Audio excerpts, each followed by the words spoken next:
Properties का क्या मतलब है? एलिमेंट्स की वो प्रॉपर्टीज जो मॉडर्न पीरियोडिक टेबल में लेफ्ट टू राइट पीरियड्स में जाने पर या टॉप टू बॉटम ग्रुप में आने पर एक डेफिनेट वेरिएशन शो करे विद सर्टेन रीजंस शो करे, उन प्रॉपर्टीज को हम पीरियोडिक प्रॉपर्टीज कहते हैं। और वो पीरियोडिक प्रॉपर्टीज कौन कौन सी होती हैं, सबसे पहले हम ये जान लेते हैं। उन पीरियोडिक प्रॉपर्टीज में हमारे पास है एटॉमिक साइज के बारे में हम बातचीत करना चाहते हैं, हम आयनाइजेशन एनर्जी की बात करना चाहते हैं, इलेक्ट्रॉन गेनिंग एंथैल्पी, एफिनिटी भी कह देते थे पहले, इसके अलावा इलेक्ट्रोनेगेटिविटी की बात करेंगे। So there are few properties जिनके बारे में हम बात करते हैं जिन्हें हम पीरियोडिक प्रॉपर्टीज कहते हैं, जो लेफ्ट टू राइट या टॉप टू बॉटम एक डेफिनेट वेरिएशंस दिखाती हैं। ये सारी प्रॉपर्टीज मेजरली तीन कंपोनेंट्स पे डिपेंड करती हैं। तो मुझे ऐसा लगता है कि अगर ये तीन प्रॉपर्टी जो मैं अब डिस्कस कर रहा हूं वो आपको समझ में आ जाए तो पीरियोडिक प्रॉपर्टीज को रटना नहीं पड़ेगा, समझ पाएंगे। Most of the periodic properties जिन फैक्टर्स पे डिपेंड करती हैं उनमें मेनली तीन पॉइंट्स हैं। दैट इज स्क्रीनिंग इफेक्ट, जिसे हम सिग्मा से रिप्रेजेंट कर देते हैं, और second one is effective nuclear charge, जिसे ZeFF से रिप्रेजेंट कर दिया जाता है, and third one is number of shell. इनके बारे में बेसिक आइडिया पहले ले लेते हैं और फिर इनको डिटेलिंग करते हैं। तो first one is screening effect, यानी कि अंदर वाले इलेक्ट्रॉन जब बाहर वालों को धक्का मार रहे हैं तो जो इफेक्ट जनरेट हो रहा होगा बाहर वाले इलेक्ट्रॉन्स पर, उसे हम स्क्रीनिंग इफेक्ट कहते हैं। जो सेकंड है वो इफेक्टिव न्यूक्लियर चार्ज, ये एक्चुअल चार्ज जो एक्सपीरियंस कर रहा होगा न्यूक्लियस और इलेक्ट्रॉन के बीच में जो एक्चुअल चार्ज होगा उसे हम इफेक्टिव न्यूक्लियर चार्ज कहते हैं। और जो थर्ड वन है वो नंबर ऑफ शेल है, जितनी ज्यादा नंबर ऑफ शेल्स होंगी जनरली साइज बड़ा होना चाहिए। Let's see them one by one.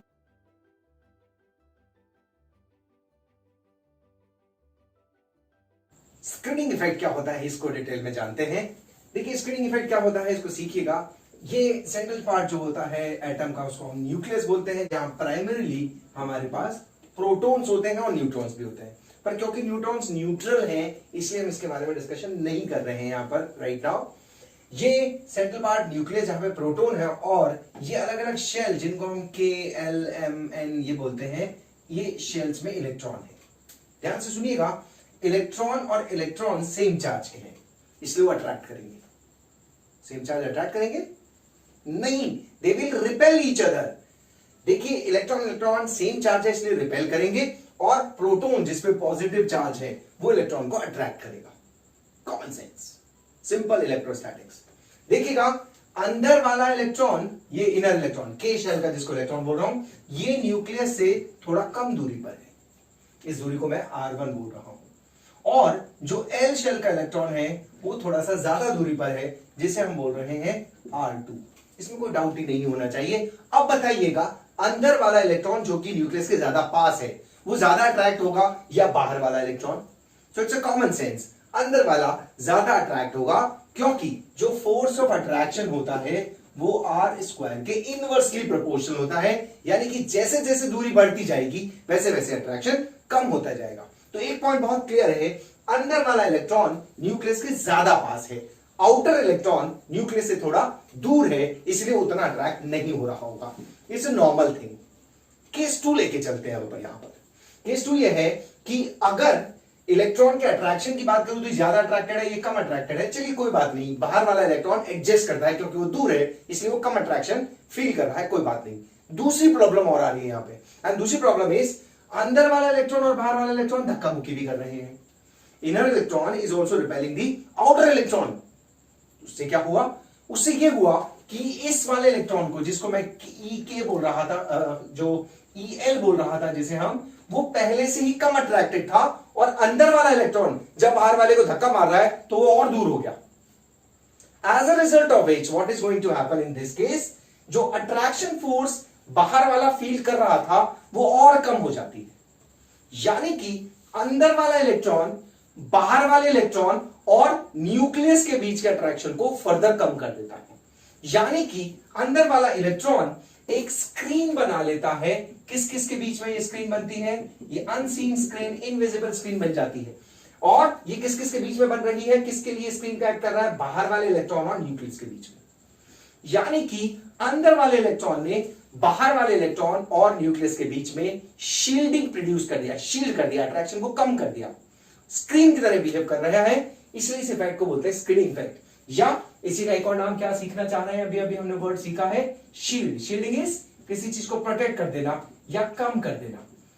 So this effect is known as screening effect और शील्डिंग इफेक्ट। एक और एग्जांपल से सीखते हैं। आप में से कुछ बच्चे अपने घर में अपने भाई बहनों में सबसे बड़े होंगे और कुछ छोटे भी होंगे। तो बताइएगा, बड़े भाई बहनों को ज्यादा एडवांटेज रहता है कि छोटे भाई बहनों को? तो अक्सर हमारे दिमाग में ये सेट रहता है कि छोटे भाई बहनों को एडवांटेज रहता है। मुझे भी ऐसा लगता है। मेरी भी एक छोटी बहन है और मैं सबसे बड़ा हूं घर में भाई बहनों में। तो ऐसी स्थिति में क्या क्या प्रॉब्लम्स आती हैं वो देखिएगा, सीखिएगा। कौन कौन सी प्रॉब्लम्स आती हैं? देखिए, भाई बहन है, सगे भाई बहन है तो झगड़ा होगा, ट्यूशन, मम्मी पापा से डांट भी पड़ेगी, बहन के बाल भी खींचेंगे, भाई की डुब भी मारेंगे। It's a common phenomena. अब देखिए प्रॉब्लम क्या होती है, अगर बड़े हैं और भाई हैं तो क्या क्या प्रॉब्लम्स आती होंगी, आपके साथ भी आती होंगी। जो मेरे साथ है मैं शेयर कर रहा हूं, आपके साथ भी आए तो बताइएगा। At the end of this story, my story, आपको समझ में आ जाएगा। स्टोरी यह है कि मेरी छोटी बहन और मेरी लड़ाई होती रहती। छोटे बचपन में सबकी लड़ाई होती है। और एक बार क्या हुआ, हमारी लड़ाई हुई और मेरी बहन को मैंने लड़ाई में सपाटा मार दिया। जब चाटा पड़ा तो उस टाइम 2-2:30 बज रहे थे। शाम को 6, 6:30 बजे पापा आते। तब तक बहन ने एडजस्टमेंट किया, मम्मी को शिकायत करी, बोला भैया ने मुझे मारा, मम्मी ने मुझे डांटा और बोला पापा को आने दे, तेरी शिकायत की जाएगी। अब 6 बजे तक हम टेंशन में, क्योंकि पापा आएंगे और फिर कुटाई होनी तय है। 6:15 बजे जैसे ही पापा आए, मम्मी ने और बहन ने मिलकर हमारी शिकायत कर दी और पापा ने मुझे बुला के ठुकाई कर दी और बोला शर्म नहीं आती अपनी छोटी बहन पे हाथ उठाता है, this is not the way. अब पिट गए। अब क्या किया जाए? नेक्स्ट डे फिर से हमने मौका देखा और इस बार मुझे लेना था बदला छोटी बहन से और हमने फिर से लड़ाई शुरू करने का माहौल बनाया और एक ऐसी सिचुएशन क्रिएट कर दी कि बहन मुझे चाटा लगा दे और उसने मुझे चाटा लगाया, चटा। And that was the point. मैंने मम्मी को बोला, मम्मी आज देखो इसने मुझे मारा है, आपको पापा से शिकायत करनी है। मम्मी बोलती चुप रहे, अपना काम कर।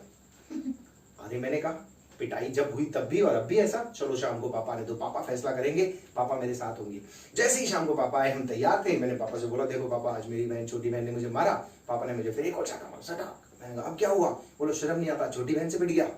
अब बड़े वाले भाई बहन की तो ये समस्या ही है, अगर छोटा मारे तो भी बड़ा मारे तो भी, यानी कि उसको तो पिटना ही पिटना है। Similar to the outer electron, पहले ही आउटर इलेक्ट्रॉन और न्यूक्लियस के बीच में अट्रैक्शन कम था। जब हम छोटे थे तो मम्मी पापा उसे तो गोदी में उठा लेते थे, मुझे नहीं उठाते थे। मुझे आता था गुस्सा, मुझे क्यों नहीं उठाते थे? क्योंकि मैं भारी था, मैं बड़ा था।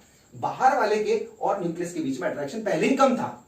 अंदर वाला बाहर वाले को धक्का और मार रहा है तो अट्रैक्शन बाहर वाले का और न्यूक्लियस का और कम हो रहा है। बड़े वाले भाई बहन को ये फील होता है कि छोटा वाला भिड़ा रहा है, छोटी वाली बहन भिड़ा रही है, हमारे और मम्मी पापा के बीच में अट्रैक्शन प्यार को कम कर रही है।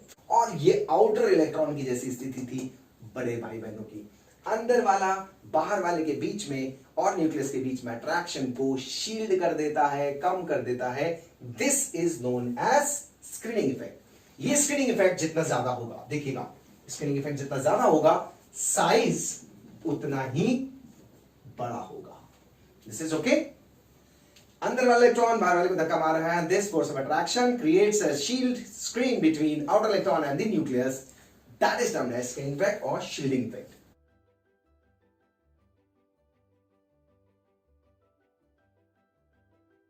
Factor which is affecting periodic properties is effective nuclear charge, which is directly connected to the screening effect.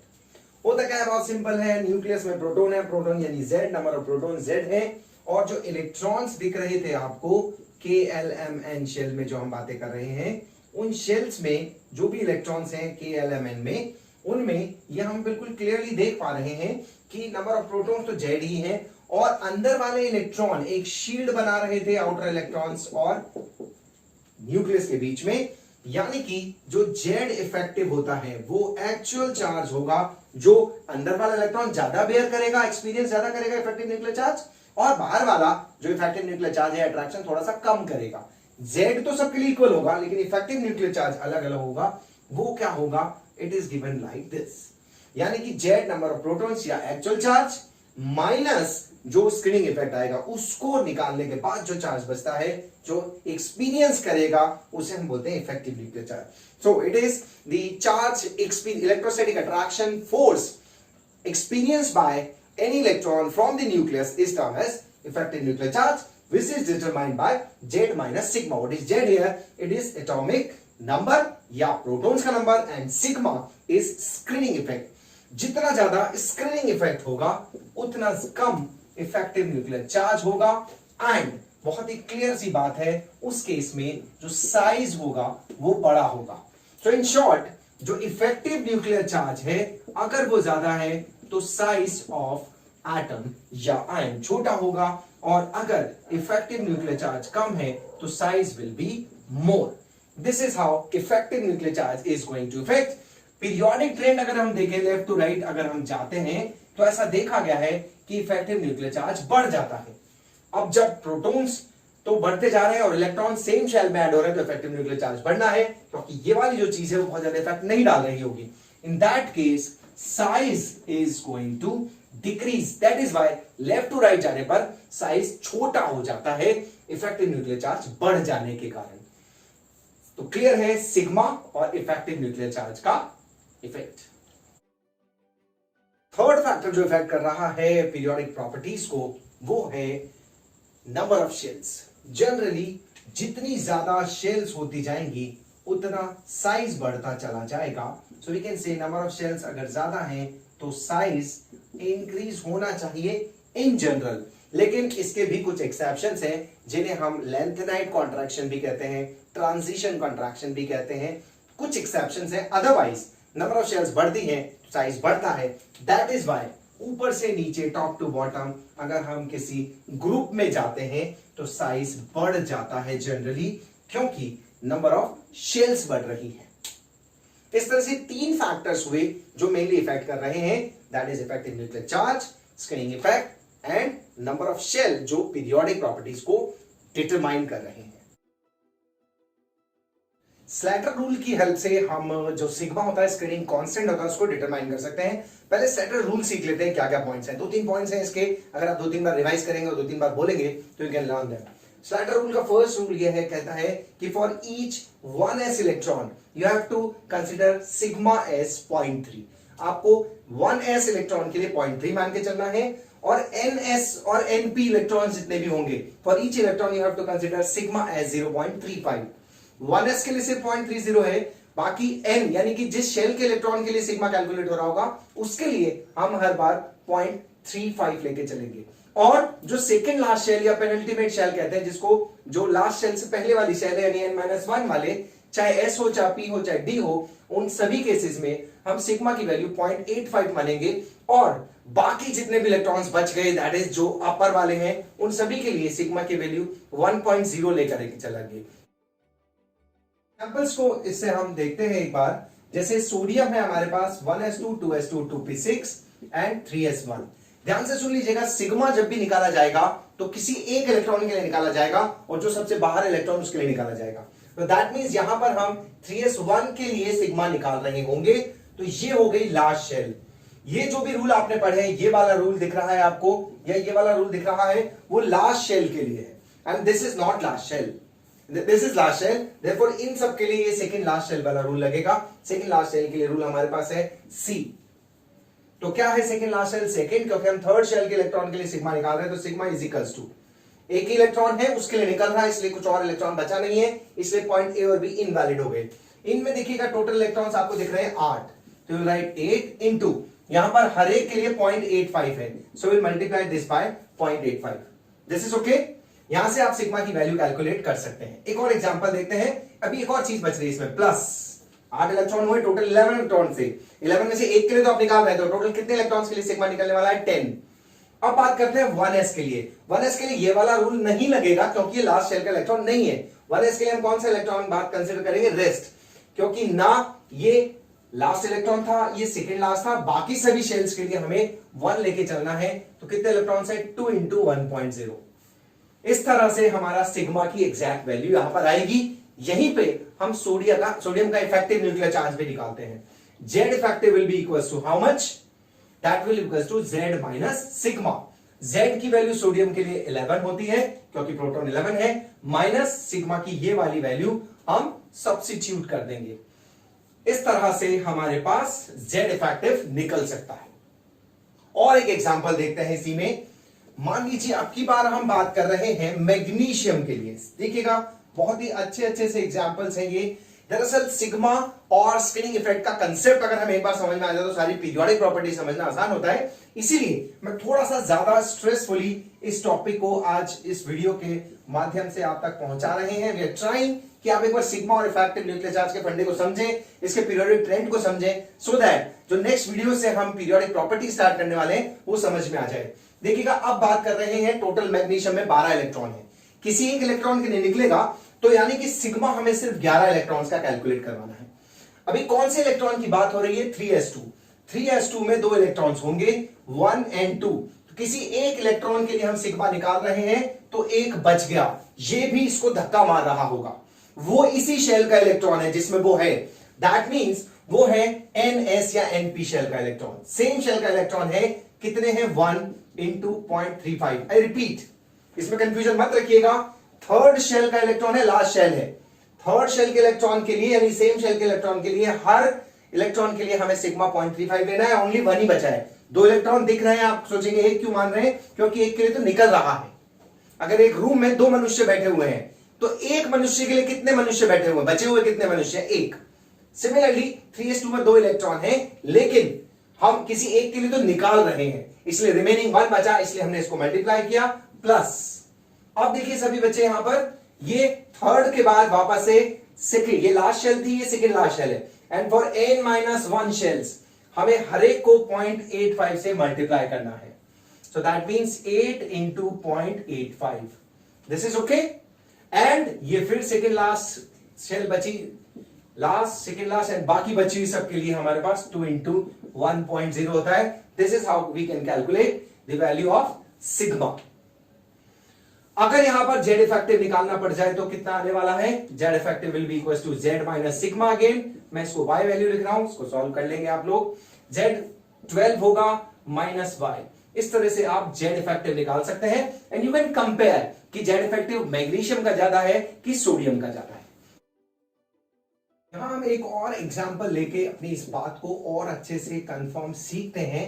And we are considering the example of chlorine. 1s2 2s2 2p6 3s2 and 3p5। Total 17 electrons are there. हम जो sigma निकालेंगे वो एक electron के निकालेंगे, यानी कि बचे हुए 16 इलेक्ट्रॉन्स उसको स्क्रीन कर रहे होंगे।